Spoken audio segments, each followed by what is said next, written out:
Assalamualaikum warahmatullahi wabarakatuh. Selamat malam teman-teman.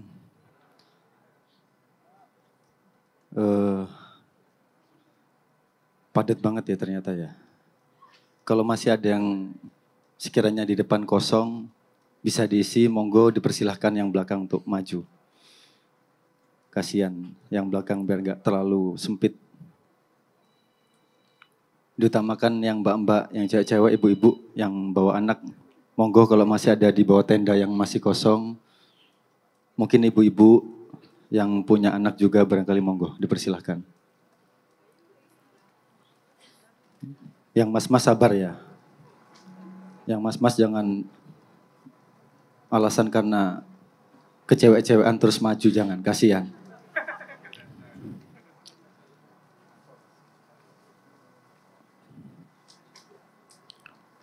Oke, teman-teman sekalian, sekali lagi saya mohon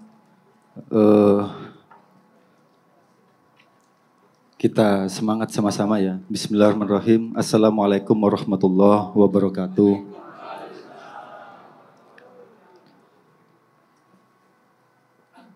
Kita alhamdulillah masih diperjumpakan oleh Allah di Kenduri Cinta edisi bulan Februari.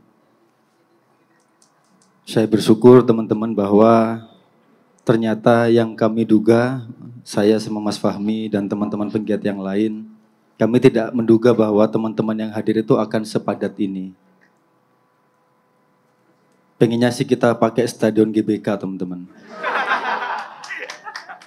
Tapi ya kita tahu bahwa masyarakat atau warga Maiyah itu mustahil pada satu dua hal.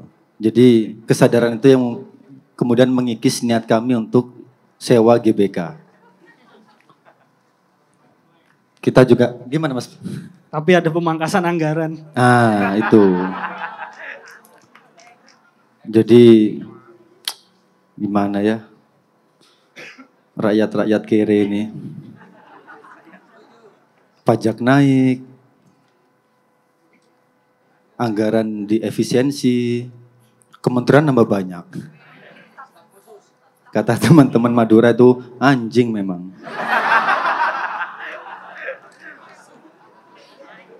Terus yang nongol programnya cuma 3. Makan bergizi yang insya Allah bergizi. Makan gratis yang insya Allah bergizi. Terus swasembada pangan dan energi. Oh, air. Tapi ya kita doakan semoga pemerintah kita sehat, panjang umur. Semoga Allah nggak cuek-cuek amat terhadap Indonesia. Itu teman-teman. Rasa syukur yang kedua adalah, ini sesuai dengan tema ya, kita berjumpa di pertemuan Kenduri Cinta edisi ke-253. Kita tepuk tangan untuk kita semua teman-teman. Temanya atau judulnya Estafet Syukur. Jadi malam ini niat besar dari penggiat adalah pengen ngajak teman-teman jamaah untuk menemukan rasa syukur pada banyak hal. Nanti elaborasinya akan ada di sesi diskusi. Cuman rasa syukur kedua yang saya ingin utarakan di awal hari ini adalah saya bersyukur momentum Valentine ini memang menjadi ruang berkumpulnya, karena ini saya melihat seimbang Mas Fahmi. Cowok cewek ini seimbang. Kalau kemarin tuh banyak cowok lusuh, kumuh, dan harusnya yang dapat makan bergizi gratis ya mereka itu. Kalau ini enggak, ini seimbang ini. Ini ideal ini, cowoknya lumayan banyak, ceweknya juga lumayan banyak. Tapi dua kemungkinan, bisa jadi mereka hadir ke sini ini dengan pasangan. Caranya adalah merayu pasangannya karena efisiensi anggaran, sehingga mencoba untuk share, rilis mukodimah. Ini dek, bersyukur kita. Jadi yuk kita ke kenduri cinta saja.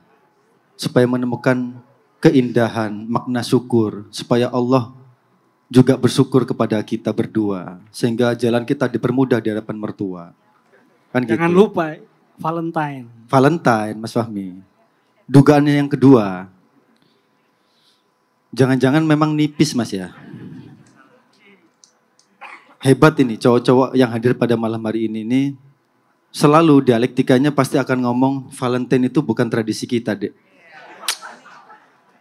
Valentine itu tradisi barat.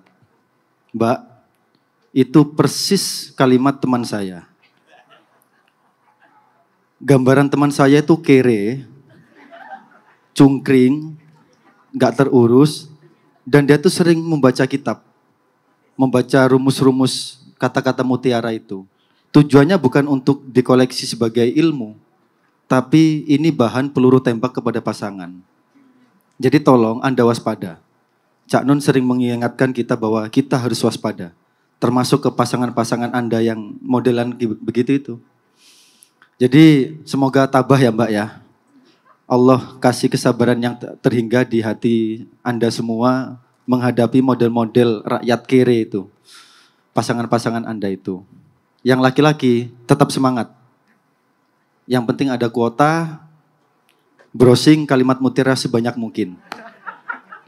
Khalil Gibran lah, kalimatnya Abu Nuwas lah, Nasruddin Koja lah, dan seterusnya. Koleksi sebanyak mungkin teman-teman. Sebagai sesama pria, kita harus saling kompak. Takbir. Ya, gimana coba Valentine? Harusnya kan kalian tuh di kafe gitu loh. Apa namanya? Dinner, candlelight dinner.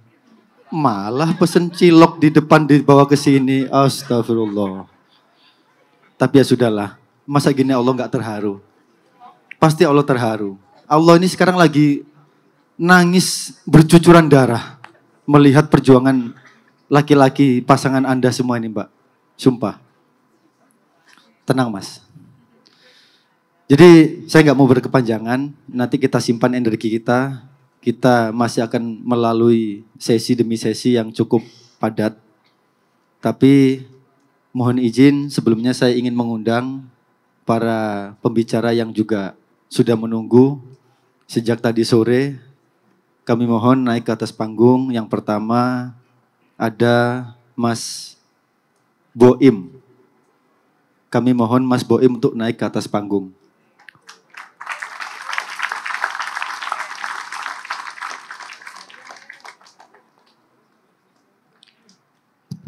Mas Boim ini dulu pernah jadi elit global kenduri cinta, teman-teman. Jadi, dan cukup lama durasinya. Nah, ini nih, gayanya memang agak tengil gini nih. Mas Boim namanya. Tapi beliau kakak kami di kenduri cinta. Sekali lagi kita berikan aplaus untuk beliau.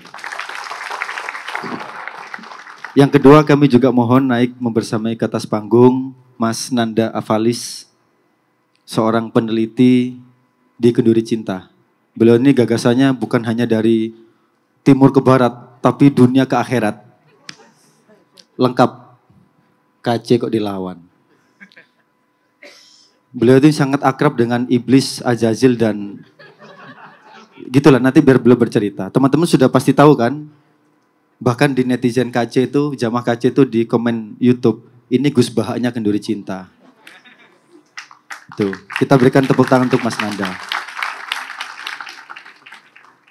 Karena teman-teman sering nyinggung Mas Nanda. KC kok ngomong politik terus ini. Kita kasih ayat. Mau ayat Quran, Ibrani, Injil kita hidangkan nanti. Nanti Mas Nanda itu porsinya. Yang kedua kami juga mohon naik ke atas panggung Mas David Nurbianto.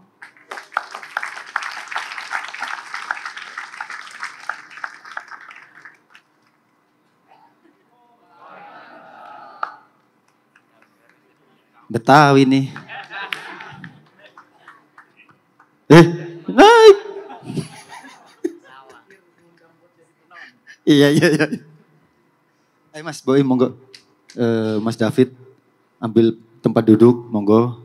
Yang terakhir, yang juga tidak kalah rindunya kita kepada beliau, teman-teman, kita berikan aplaus kepada Al-Mukarram Kiai Haji Dr. Hendri Satrio.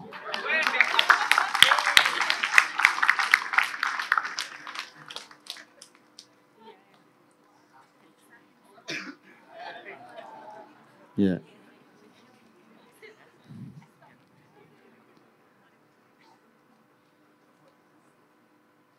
Beliau ini doktornya orang Betawi, teman-teman.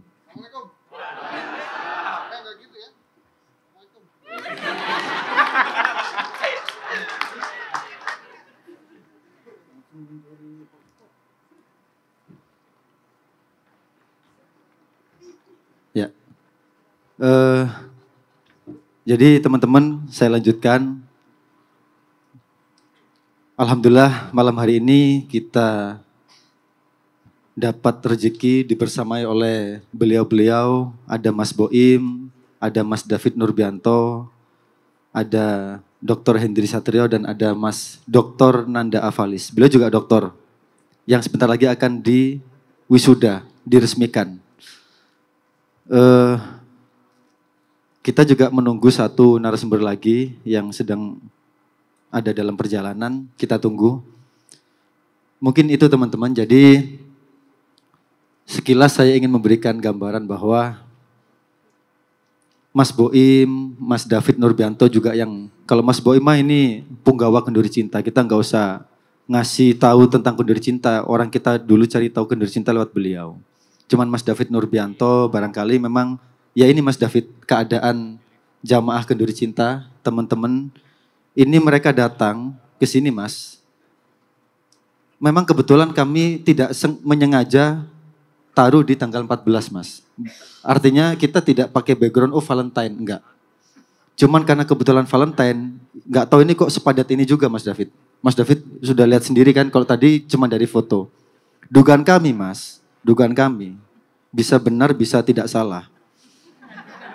Jadi teman-teman ini memang, terutama yang cowok, itu dari kemarin malam sudah menyiapkan modus operandinya masing-masing Mas. Dek, besok Valentine. Mau tidak Valentine kita dirayakan bersama dengan Allah dan Rasulullah. Itu Mas. Di mana itu Abang? Di mana itu Mas? Adanya cuma di Kenduri Cinta itu. Termasuk pola-pola sederhana Mas David, kalau nanti ngecek kolom komentar YouTube di Kenduri Cinta. Mereka itu sortir Mas.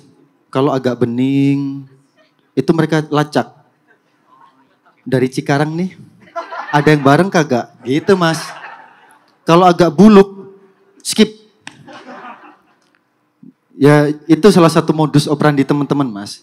Tapi ya kita bersyukur bahwa dengan begitu saja Allah itu udah terharu Mas. Allah itu udah gak tega, udah kere kok gak mati-mati gitu loh Mas. Masih dikasih kehidupan.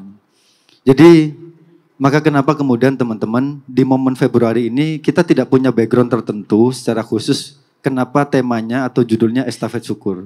Nanti mungkin akan dialasi oleh Mas Fahmi sekilas sebelum mengantar ke para narasumber. Tapi yang jelas bahwa sekali lagi judul ini bukan sekedar judul. Saya juga sekali lagi ingin mengucapkan bahwa saya sangat bersyukur bahwa Kenduri Cinta makin kesini makin tidak tergantung kepada siapapun. Kita hanya tergantung kepada kemesraan kita dan cinta di antara sesama. Mungkin itu Mas Fahmi, kalimat barusan tidak bisa diulang 2 kali. Karena saya tadi mikir dari habis subuh itu. Mas Fahmi monggo mengalasi untuk mengantar ke narasumber. Monggo kami persilahkan. Assalamualaikum warahmatullahi wabarakatuh. Terima kasih Mas Adi udah mengantarkan di diskusi sesi kedua ini ya. Jadi memang misalkan tadi soal pergeseran tanggal, kita kan awalnya sudah ngerilis di tanggal 7 Februari ya gitu ya. Sekedar sambil mengenalkan saja. Jadi awalnya itu kita mengira malam ini itu jadwalnya Bang Wetan kalau nggak salah. Awalnya karena di kalender pertama itu hari Kamisnya itu padang bulan. Ya.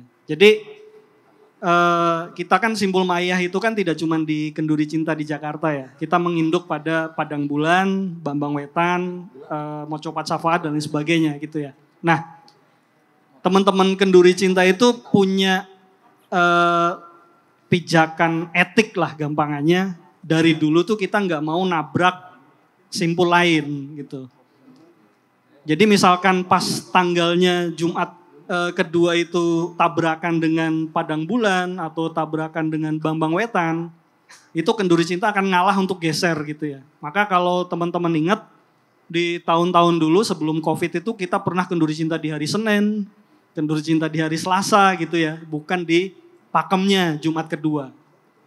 Itu bukan pertimbangan yang muluk-muluk itu ya kita geser hari apa karena nggak dapat tempat atau apa enggak, tapi karena memang kita punya satu pijakan etik bahwa kita punya saudara di Surabaya, punya saudara di Jombang, kalau tanggalnya bersamaan ya kita merasa kita yang harus ngalah saja lah gitu. Dan itu sudah kita lakukan sejak dulu gitu.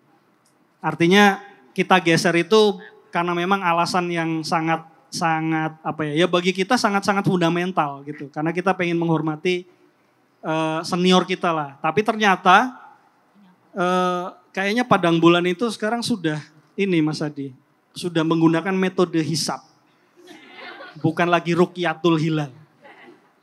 Jadi di bulan Januari bergeser ternyata hitungan bulan purnama ternyata bisa bergeser gitu. Setelah dihitung-hitung ternyata Padang Bulan itu bergeser di hari Selasa kemarin. Kemudian Bambang Wetan mau gak mau karena sehari setelah Padang Bulan, Bambang Wetan di hari Rabu. Sehingga akhirnya Kenduri Cinta ya sudah kita balik lagi ke default di Jumat kedua. Gitu. Nah, itu kenapa kita mungkin teman-teman yang sudah lama ngikutin KC gitu ya, tiba-tiba kemarin banyak nanya kok geser gitu ya. Bahkan kita agak sedikit bersalah gitu ya.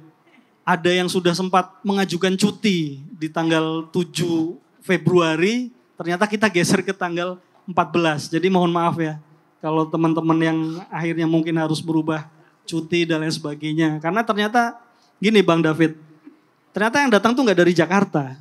Gitu. Ada yang datang dari luar Jakarta, ada yang menyempatkan diri naik kereta. Ya, hari ini kita kedatangan yang dari Lampung juga ada gitu ya. Jadi memang alhamdulillah Kenduri Cinta itu menjadi forum yang cukup diminati banyak orang, sehingga kemudian mungkin banyak orang yang mengenal bahwa ini forum terbuka, forum rakyat yang betul-betul terbuka, yang mungkin bagi teman-teman, terutama pasca COVID itu kita sedikit punya analisa bahwa banyak teman-teman yang datang ke Kenduri Cinta, terutama pasca COVID itu yang tidak kenal siapa itu MH Ainun Najib, siapa itu Cak Nun. Berbeda dengan dulu ketika teman-teman yang datang ke Kenduri Cinta sebelum era COVID.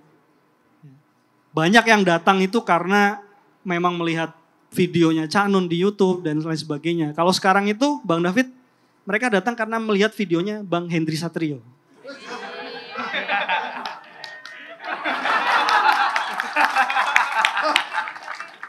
Ya, jadi bulan lalu ketika ada Bang Rocky Gerung datang, itu di DM banyak nanya, mana ini Bang Hendri Satrio? Kok nggak datang ini jagoan kita gitu kan? Yang datang cuma Bang Rocky Gerung bulan lalu gitu ya. Kalau nggak salah Bang Hendri Satrio sekarang punya nama belakang baru. Oh ya, apa Bang? Buat nyaingin Cak Nun, nama belakangnya Wau.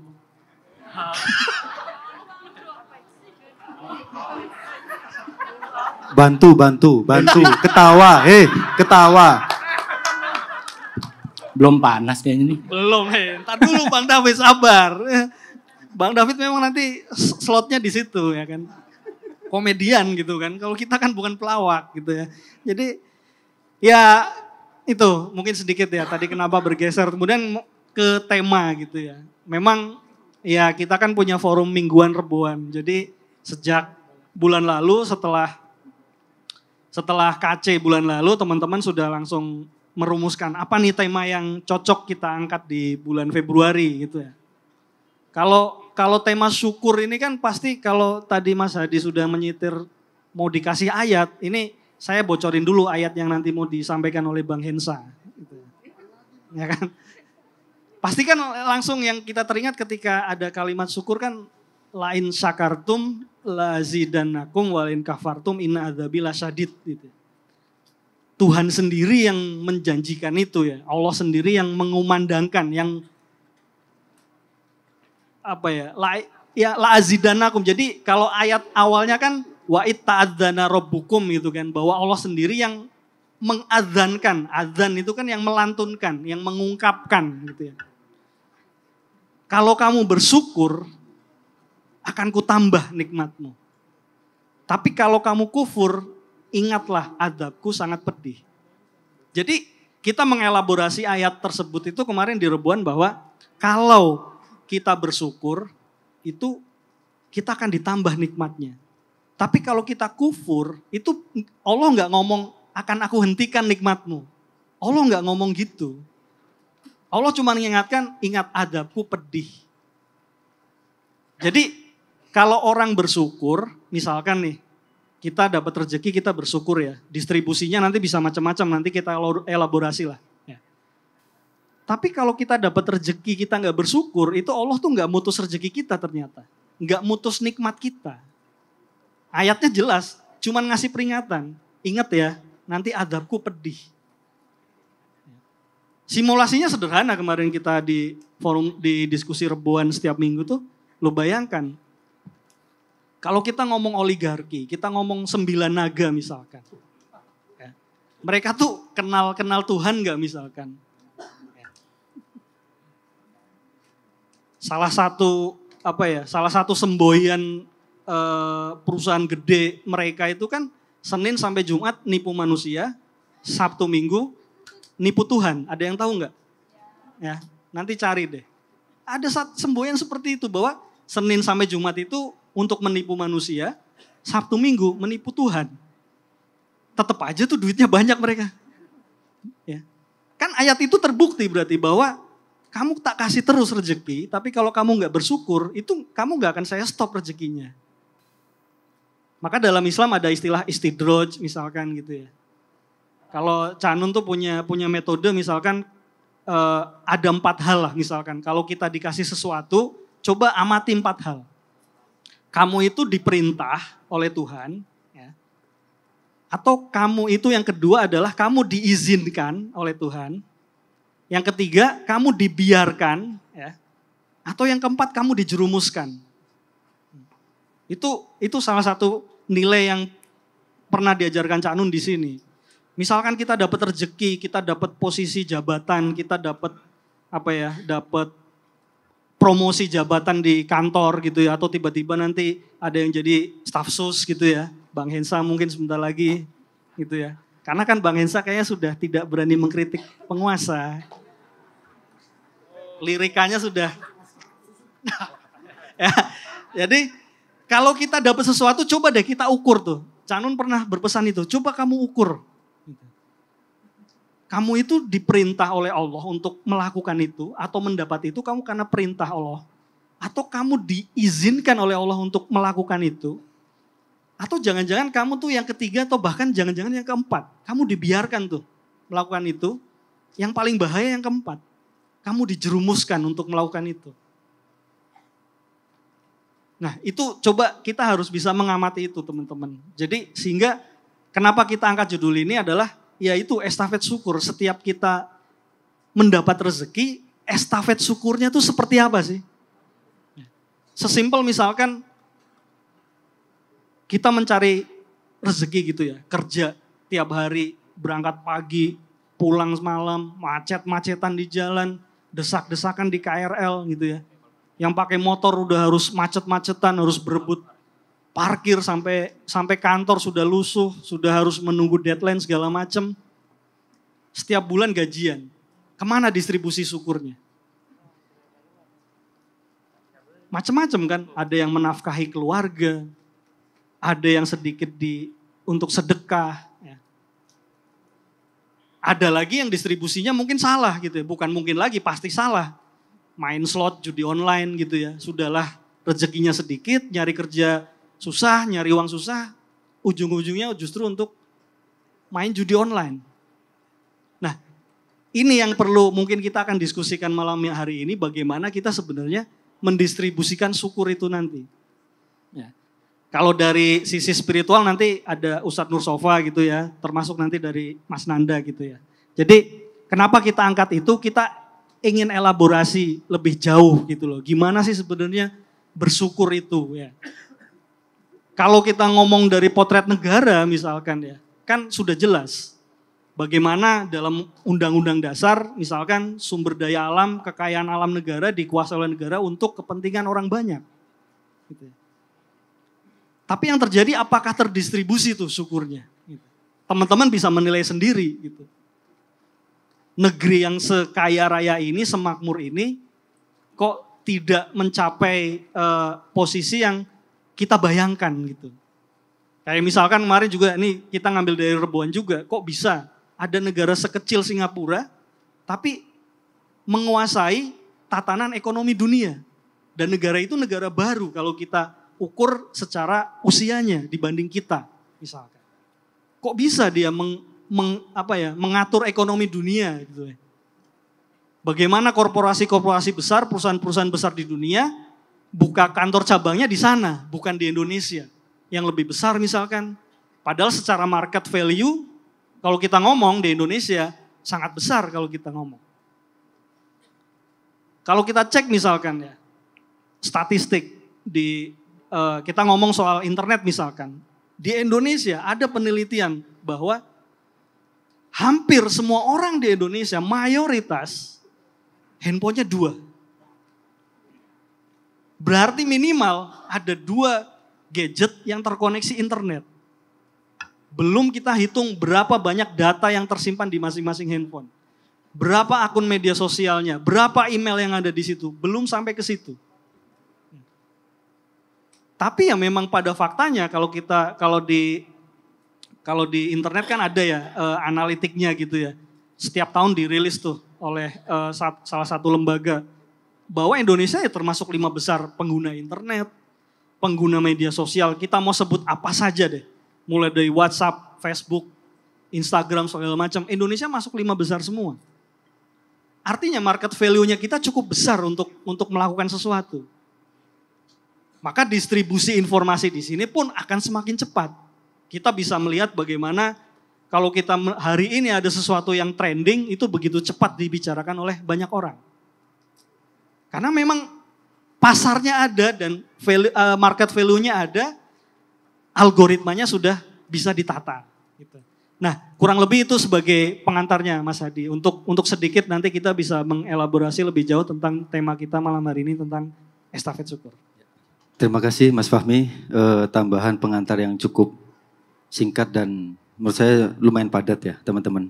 Tapi sebelum kita masuk ke sesi utama teman-teman, kami sudah persiapkan salah satu poin dari tulisan guru kita, Cak Nun, yang ini berisi tentang muatan yang begitu beragam. Kritik beliau, telaah beliau atas kondisi negara yang beliau sebenarnya sudah melihat fenomena ini sangat lama. Bukan sebatas prediksi, tetapi beliau sangat mengukur, meneliti bahwa harusnya kembali kepada kalimat beliau. Emang benar negara itu seperti ini. Jangan-jangan ini bukan negara teman-teman. Jangan-jangan ini hanya sekumpulan orang yang sedang kong kali kong untuk mengeruk sampai muncul kesimpulan bahwa ada sejumlah 1% orang yang menguasai begitu besar yang tadi Mas Fahmi cerita itu. Saya tidak menyebut itu 9 naga teman-teman, enggak. Tapi ya 1% itu ada gitu loh. Entah ini, karena kenapa saya tidak mau mengatakan 9 naga? Karena dugaan saya sudah jadi 10 atau 11 naga hari ini. 2 atau 3 naga yang selain 9 itu sekarang lagi ospek. Lagi sinau untuk menjadi penerus kalau naga yang pertama bongko, meninggal. Tapi sistem gak mungkin bisa berhenti. Nanti Mas Nanda punya telaah atas itu. Tapi supaya tidak berkepanjangan, kami mohon kepada seniman kami, Romo Munawir Sajali, untuk menghantar pesan guru kita Muhammad Ainun Najib. Kepada Mas Munawir kami berikan waktu dan monggo. Ya. Di atas panggung saja Mas. Pakai stand mic ya. Mungkin berdiri Mas Munawir pakai stand mic. Tadi kan udah latihan pakai pohon pisang di belakangan ya. Sayang. Nah. Tapi penyair kok pakai jam ya. Nggak lulus ini penyairnya ini. Sekali lagi kita berikan aplaus untuk Mas Munawir teman-teman. Assalamualaikum warahmatullahi wabarakatuh.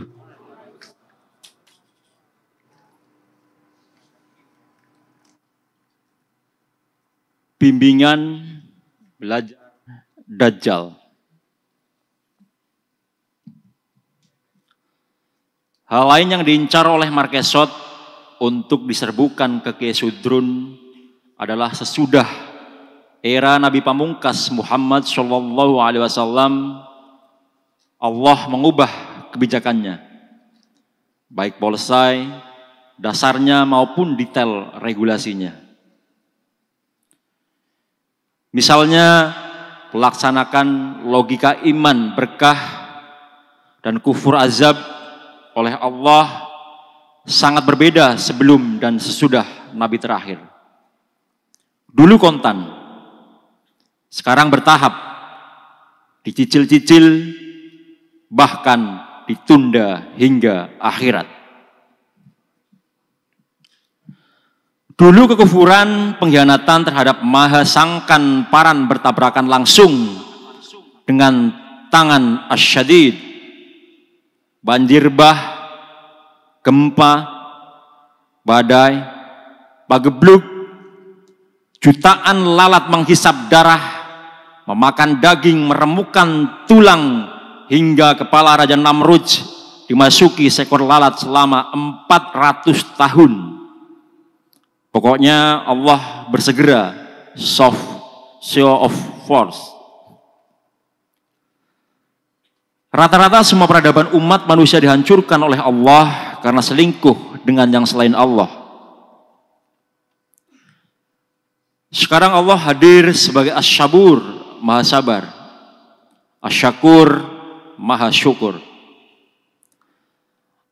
Allah tampak oleh manusia lebih mengedepankan Ar-Rahman, Ar-Rahim, Maha Pengasih, Maha Penyayang. Kalau memakai terminologi gender, sebelum Muhammad Shallallahu Alaihi Wasallam, Allah lebih bersikap maskulin. Sesudah itu sampai sekarang lebih feminim, santun, mengayomi, melindungi, mengampuni. Bahkan orang-orang yang mengkonstruksikan kelaliman internasional pun seakan-akan malah digendong-gendong oleh Allah. Taipan yang memperbudak politik nasional dininabubukan, dimanjakan. Pemimpin-pemimpin palsu, budak-budak, pekatik-pekatik yang dipemimpin-pemimpinkan, jalan melenggang tanpa halangan apapun yang signifikan. Rakyat kecil dipermainkan hatinya, didustai pikiran dan pengetahuannya, dirampok hartanya, dikikis hak-haknya. Dan mereka yang melakukan itu seakan-akan tak akan bertemu dengan ketentuan Allah. Barang siapa berbuat baik akan memperoleh balasan.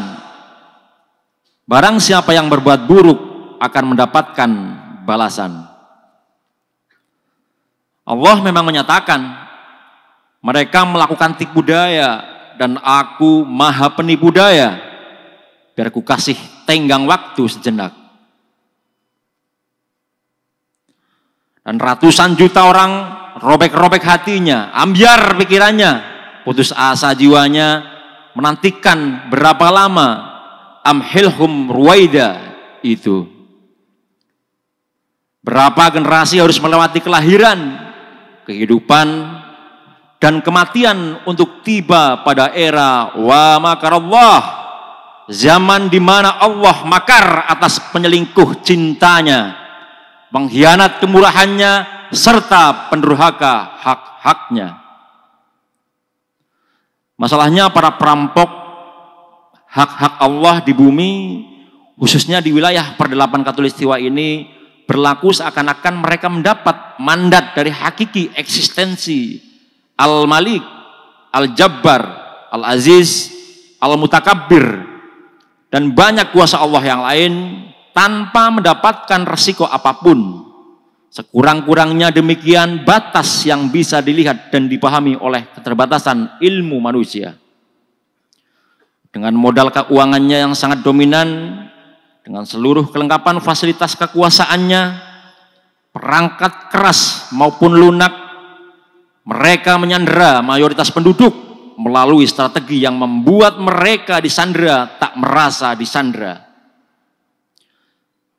Yang dipenjara malah merasa ditampung di rumah mewah, yang ditindas malah merasa disayangi, yang diperkosa malah merasa dicintai, yang dirampok malah disantuni, yang dihina malah merasa bangga, yang direndahkan malah merasa dijunjung, yang dilecehkan malah berhimpun menjadi sahabat para peleceh. Pantaslah Marquesot suka rengang-rengang. Terlalu lama mereka didustai sampai hanya Tuhan yang menemani. Terlalu lama didustai sampai tumbuh kesanggupan untuk ikhlas terhadap dusta, kebal terhadap dusta, sampai akhirnya mampu menyulap dalam khayalannya dusta-dusta itu menjadi seakan-akan anugerah. Ini semacam jaringan nasional dan internasional, bimbingan belajar yang diselenggarakan oleh Dajjal, atau semacam pesantren kilat dajjalisasi dan dajjalisme. Dajjal, siapa percaya sama Dajjal? Itulah yang Marquesot cemaskan sehingga dikejarnya Kiai Sudrun. Seluruh situasi dan keadaan ini sebenarnya merupakan wujud peremehan terhadap Tuhan. Tuhan dianggap tidak berkuasa, tidak bekerja, tidak berkehendak, tidak punya rancangan apa-apa, tidak menyusun lauhil mahfud. Bahkan pada hakikatnya seluruh perilaku mereka itu suatu pernyataannya bahwa sebenarnya Tuhan tidak ada. Tuhan saja dianggap tidak ada, apalagi Dajjal. Apalagi Marquesot yang sebenarnya tidak sukar dibuktikan bahwa ia belum pernah benar-benar ada. Meskipun tidak bisa dikatakan bahwa ia aslinya tidak ada. Tahun-tahun terakhir ini bangsa santri Dajjal ini bahkan sangat mencintai dusta. Kalau tak didustai, mempertahankan kerinduan kepada pendusta, mengangkat dusta sebagai pemimpin, membelanya dengan sepenuh nyawa, menegakkan negara dengan supremasi dusta. Bagian dari bangsa yang sudah rutin dikursus oleh Dajjal, sebagaimana diketahui bersama sejak lama, menjadi sangat pandai untuk melihat kegelapan sebagai cahaya, menyangka neraka adalah sorga, meyakini kebatilan sebagai kebenaran, bahkan azab dikira berkah. Jangankan mempelajari pemetaan dengan presisi tinggi untuk memilah yang mana rahmat, yang mana barokah. Mereka para peserta khusus Dajjal bahkan bergembira ria ketika ditimpa azab dan kecewa, bahkan marah tatkala dianugerahi barokah. Mereka berpesta pora, membuang barokah dan membangun jaringan sahabat dan relawan azab. Mata pandang para peserta didik bimbingan belajar Dajjal ini memang dididik untuk jangan sampai memiliki spektrum dan perspektif untuk melihat azab. Bebendunya harus didesain tidak kasat mata.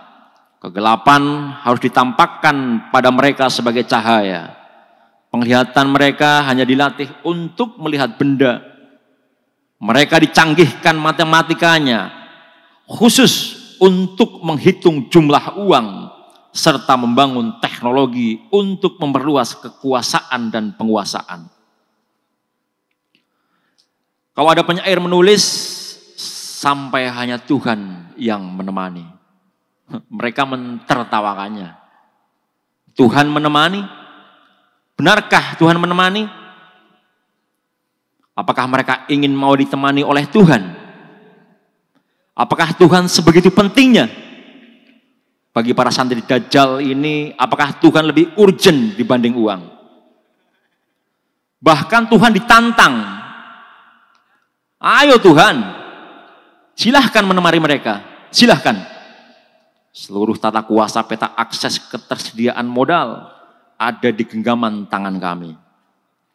Ayo Tuhan, silahkan menemani wong cilik, kaum tertindas, mustadhafin, madlumin, umat yang teraniaya. Bukankah mereka percaya bahwa doa orang teraniaya itu sangat manjur untuk engkau kabulkan? Ayo, silahkan kabulkan. Marquesot sungguh rindu dendam kepada Sudrun. Bagikan terbang, ia melacak keberadaannya. Ya Allah, sudah tak bisa diperpanjang lagi kesabaran mereka. Ketabahan mereka sesudah diremehkan dan dicampakkan. Akhirnya akan sampai di sini. Di arus gelombang yang sejati. Kalau perahu itu adalah tanganmu sendiri, tak akan ada yang bisa menghalangi. MH Ainun Najib. Terima kasih. Assalamualaikum warahmatullahi wabarakatuh.